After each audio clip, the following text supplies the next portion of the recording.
حمد و ثنا ہو تیری کون و مکان والا۔ السلام علیکم ورحمۃ اللہ وبرکاتہ۔ حمد و ثنا ہے اس پاک پروردگار کے لیے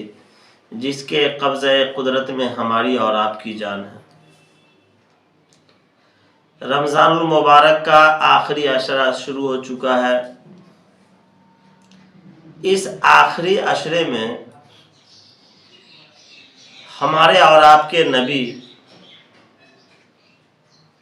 جناب محمد الرسول اللہ صلی اللہ علیہ وسلم کا جو عمل ہوا کرتا تھا، حضرت عائشہ رضی اللہ تعالی عنہ فرماتی ہے کہ اللہ کے رسول کمر کس لیا کرتے تھے، اپنے آپ کو پورے تیار ہو جایا کرتے تھے، یہاں تک کہ اپنے خود بھی جاگا کرتے تھے یہ آخری عشرہ کے راتوں میں، اور اپنے اہل و عیال کو بھی، اپنے گھر کے لوگوں کو بھی جگایا کرتے تھے، خود بھی عبادت کیا کرتے تھے اور اپنے گھر کے لوگوں کو بھی عبادت کرنے کی ترغیب دیا کرتے تھے۔ اس وجہ سے کہ آخری عشرہ میں چونکہ اللہ تبارک و تعالی کا بے انتہا انعام اور اکرام، اور اللہ تبارک و تعالی نے اس میں بے انتہا گناہوں کے بخشش، گناہوں کے معاف کرنے کا اللہ تبارک و تعالی نے وعدہ فرمایا ہے۔ اور اس آخری عشرے میں جو انسان عبادت کرتا ہے اس کا اجر و ثواب بہت زیادہ ہے۔ خصوصیت کے اعتبار سے اس آخری عشرے میں ایک رات ہے جسے شب قدر کہتے ہیں۔ ہمارے اور آپ کے آقا جناب محمد الرسول اللہ صلی اللہ علیہ وسلم ایک مرتبہ صحابہ کرام رضوان اللہ تعالی علیہم اجمعین سے گفتگو فرما رہے تھے، باتیں ہو رہی تھی صحابہ میں۔ فرمایا بنی اسرائیل کے چند انبیاء کرام علیہ السلام کا ذکر کرتے ہوئے کہ ان لوگوں نے 80 سال تک اللہ کے راستے میں جہاد کیا، اپنے آپ کو اللہ کے راستے میں نچھاور کر دیا، اللہ کی رضا کے لیے جہاد کیا 80 سال تک۔ ان کے فضائل و مناقب کو اللہ کے رسول نے بیان کیا صحابہ کرام رضوان اللہ تعالی علیہم اجمعین کے درمیان، ان کے 80 سال کا۔ صحابہ نے فرمایا اللہ کے رسول ہماری تو اتنی عمر ہوتی نہیں، ہم تو 60 سال 70 سال بہت ہے۔ تو اللہ کے رسول صلی اللہ علیہ وسلم پر قرآن کی آیت نازل ہوئی، لیلۃ القدر خیر من الف شہر، کہ ہم آپ کی امت کو، اللہ فرما رہا کہ ہم آپ کی امت کو ایک ایسی رات عطا فرمائیں گے جو 1000 مہینوں کی رات سے افضل، اعلی، برتر ہے۔ خود اس رات کا تعارف، اس کی پہچان اور اس رات کی اہمیت کیا ہے، اللہ تبارک و تعالی خود قرآن مقدس میں فرماتا ہے اِنَّا أَنزَلْنَاهُ فِي لَيْلَةِ الْقَدْرِ، کہ لیلۃ القدر کی اہمیت کو اللہ تبارک و تعالی نے سب سے پہلی اہمیت کو بتایا کہ یہ ایک ایسی رات ہے کہ جس رات میں اللہ تبارک و تعالی نے قرآن مقدس جو تمام انسانیت کے لیے ایک دستور العمل کتاب ہے، جس کتاب سے بڑھ کر کے کوئی کتاب نہیں، اس کتاب کو اللہ تبارک و تعالی نے شب قدر میں نازل فرمایا اِنَّا أَنزَلْنَاهُ فِي لَيْلَةِ الْقَدْرِ، پھر آگے فرمایا لیلۃ القدر خیر من الف شہر،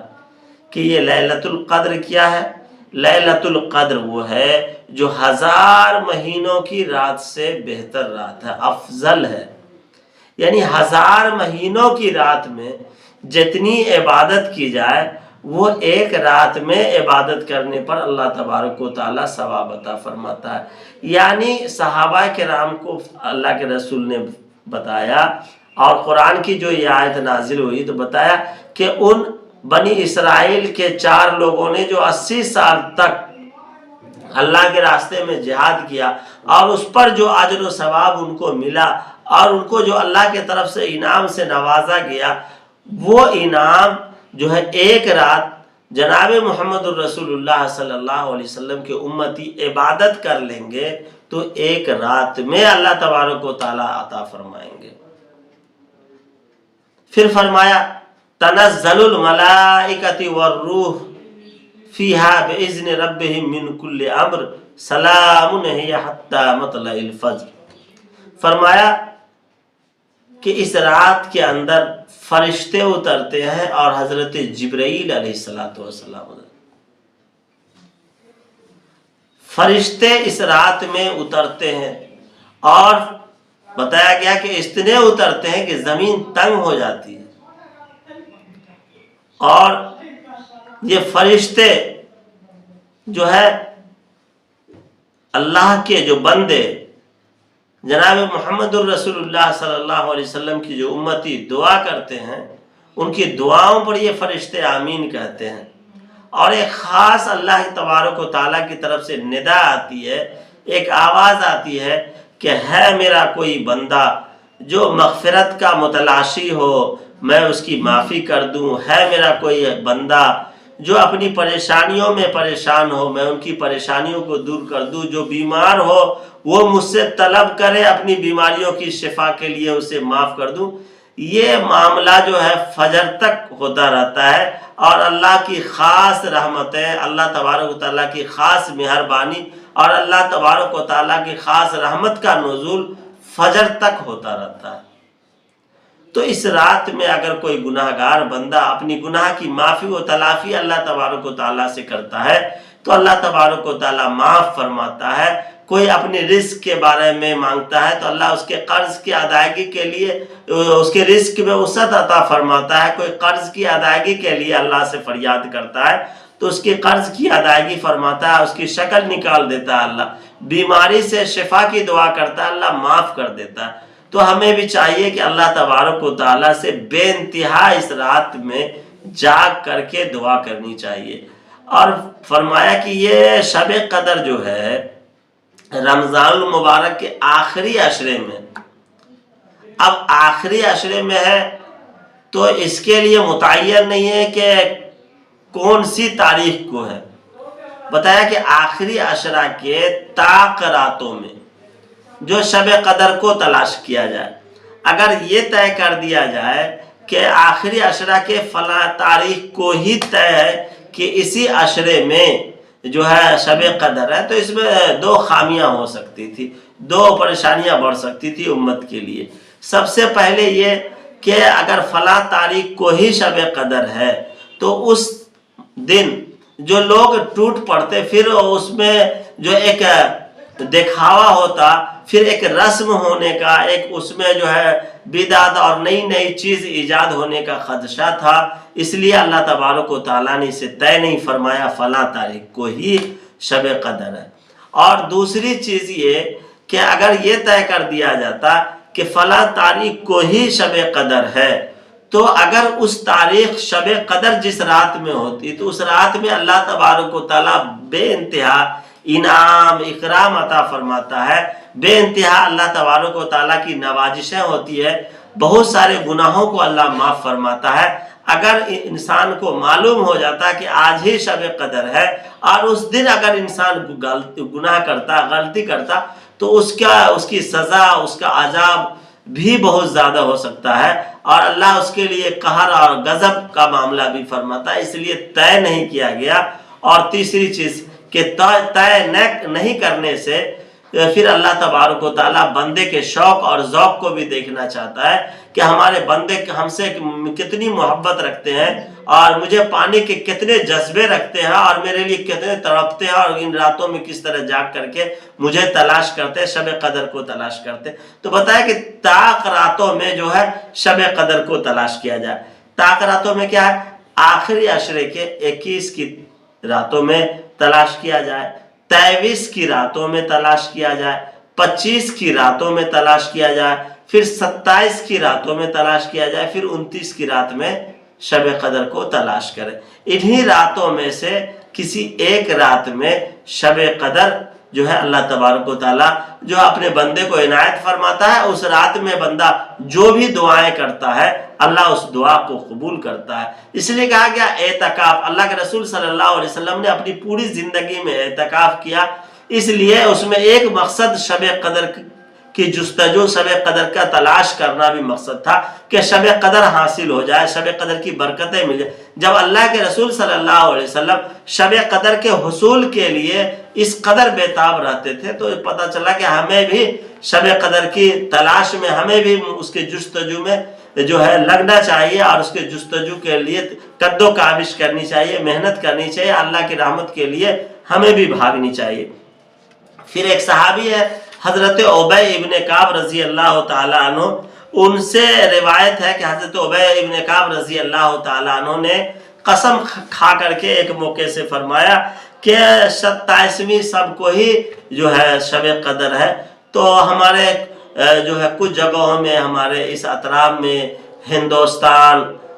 نیپال، بنگلہ دیش، پاکستان وغیرہ کے ان ملکوں میں خصوصیت کے ساتھ لوگ 27ویں شب کو ہی سمجھتے ہیں کہ شب قدر ہے۔ یہ متعین نہیں ہے کہ 27ویں شب کو ہی شب قدر ہے، اور اس رات کو ایک باویلا اور اس رات کو ایک رسم کی طرح بنا کر کے جاگنے کی رات، چراغاں بڑے بڑے شہروں میں، پٹاخے، یہ وہ، تو اس رات میں جتنا ثواب ہے اگر ہم گناہ کرتے ہیں تو اس کا عذاب بھی اتنا ہی ہے۔ اور یہ طے کر لینا کہ 27ویں شب میں ہی شب قدر ہے، یہ کسی حد تک درست نہیں ہے۔ ہو سکتا ہے 27ویں شب میں ہی ہو، 5 طاق راتوں میں ہی تلاش کرنا ہے، 27ویں رات میں بھی ہے۔ جیسا کہ حضرت بایزید بستامی رحمۃ اللہ علیہ کی ایک روایت ہے، وہ فرماتے ہیں کہ میں نے اپنی پوری زندگی میں 2 مرتبہ شب قدر پایا، اور دونوں مرتبہ 27ویں شب میں ہی شب قدر پایا۔ تو ہو سکتا ہے کہ 27ویں شب میں ہی شب قدر ہو، اور 21ویں، 23ویں، 25ویں، 29ویں میں بھی ہو۔ تو 27ویں شب پر ہی تکیہ لگا کر کے بیٹھ جانا، اور اسی میں ہم اپنے آپ کو جاگنے کی رات بنا کر کے ایک رسم کرنا، یہ درست نہیں ہے۔ اس رات میں بھی جاگے، 27ویں شب کو بھی ہم پوری عبادت میں لگاویں، جس طریقے 21ویں کو بھی اسی طرح لگائے، 23ویں کو بھی اسی طرح لگائے، 25ویں کو بھی، 27ویں کو بھی، 29ویں کو، کسی کو مختص نہیں کرنا ہے۔ اللہ ہمیں جب عطا فرمائے، اور اللہ ہم لوگوں کو 27ویں شب، یہ شب قدر کے تلاش میں ہمیں لگنے کی توفیق عطا فرمائے، اور طاق راتوں میں زیادہ سے زیادہ تلاش کرنے کی توفیق عطا فرمائے، اور 27ویں شب میں بھی تلاش کریں۔ حضرت عائشہ رضی اللہ تعالی عنہ کی ایک حدیث ہے کہ حضرت عائشہ رضی اللہ تعالی عنہ فرماتی ہیں کہ اللہ کے رسول صلی اللہ علیہ وسلم سے میں نے پوچھا کہ اللہ کے نبی جناب محمد رسول اللہ صلی اللہ علیہ وسلم، اگر ہم شب قدر کو پا لیں تو اللہ سے کیا دعا کریں، اللہ سے کون سی دعا مانگیں؟ تو اللہ کے رسول جناب محمد رسول اللہ صلی اللہ علیہ وسلم نے فرمایا کہ عائشہ دعا کرنا، اللہم انک عفو تحب العفو فاعف عنی، یہ دعا کریں۔ یہ دعا شب قدر کے لیے جو ہے حضرت عائشہ رضی اللہ تعالیٰ عنہ کو اللہ کے رسول صلی اللہ علیہ وسلم نے سکھایا تھا، یہ دعا ہم بھی کریں، اللہم انک عفو تحب العفو فاعف عنی، یہ دعا کریں اللہ تبارک و تعالیٰ کہ ہمارے گناہوں کو معاف فرمائے گا۔ اور یہ اللہ تبارک و تعالیٰ سے ایک التجا ہے، ایک درخواست ہے کہ اے معاف کرنے والے ہمارے گناہوں کو معاف فرما، ہمارے سیئات کو معاف فرما۔ ہم بھی یہ دعا کریں، اللہ تبارک و تعالیٰ ہماری دعاؤں کو بھی قبول فرمائے گا۔ اور ایک حدیث میں حضور صلی اللہ علیہ وسلم نے فرمایا کہ جس شخص نے بھی لیلۃ القدر کو یعنی شب قدر کو پایا، اور اس رات میں اپنے ایمان اور محاسبہ نفس کے ساتھ جو ہے اللہ کی عبادت کیا، اللہ کے سامنے رویا، گرایا، اور توبہ و استغفار کیا اپنی آنے والی زندگی میں گناہ نہ کرنے کا، تو اللہ تبارک و تعالیٰ اس کے پچھلے گناہوں کو اللہ معاف فرمائے گا اور اس کے سیئات کو اللہ حسنات سے مبدل فرمائے گا۔ پھر ایک موقع سے اللہ کے رسول جناب محمد الرسول اللہ صلی اللہ علیہ وسلم نے فرمایا کہ جو کوئی شخص بھی شب قدر کو پا لیتا ہے اور شب قدر جسے مل جاتی ہے تو اللہ تبارک و تعالی 83 سال 4 ماہ کی عبادت کا ثواب عطا فرماتا ہے۔ یعنی جو شخص کو بھی شب قدر مل جائے یا شب قدر کو پالے تو اللہ تبارک و تعالی 83 سال 4 مہینہ عبادت کرنے کا ثواب عطا فرماتا ہے۔ اللہ تبارک و تعالی ہمیں شب قدر کی قدر کرنے کی توفیق عطا فرمائے اور شب قدر کو بے انتہا عبادت میں لگانے اور اللہ تبارک و تعالیٰ کے سامنے اپنے گناہوں سے معافی تلافی کرنے کی توفیق عطا فرمائے اور خود بھی اس رات میں جا کر عبادت کرے اور اور اپنے گھر والوں اپنے اہل عیال کو بھی، جیسا کہ اللہ کے رسول صلی اللہ علیہ وسلم اپنے اہل عیال کو ترغیب دیا کرتے تھے کہ اس رات میں جا کر کے عبادت کرے۔ اب آخر میں التجا اور درخواست ہے کہ جو بھی راتیں بچی ہوئی ہیں شب قدر کی، اس رات میں ہم تمام حضرات اور تمام مسلمان بھائی بہن ہم اس رات میں زیادہ سے زیادہ عبادت کریں، اللہ کو راضی کریں اور دعا کریں، خود بھی اپنے لیے دعا کریں اور میرے لیے بھی دعا کریں۔ اللہ تبارک و تعالی ہم سب کا حامی و ناصر ہو۔ السلام علیکم ورحمۃ اللہ وبرکاتہ۔